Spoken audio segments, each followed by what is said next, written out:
If you've installed Snagit or Camtasia and have been presented a message that looks like this, you're all set. But if you've installed or tried to install either tool and been presented with one of these messages, you're in the right place. Let's take a look at how to deactivate your software key.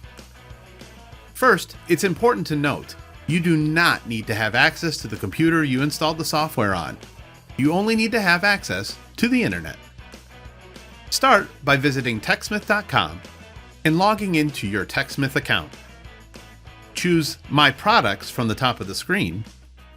Then, locate the Snagit or Camtasia key from your list. Click on the Deactivate button. This will deactivate Snagit or Camtasia on all the devices where it was installed using this particular software key. To reactivate the key, on a new computer for instance, simply install the software on the new device and apply your key. If you run into any challenges or have further questions, please reach out to us at support.techsmith.com. Thanks for watching.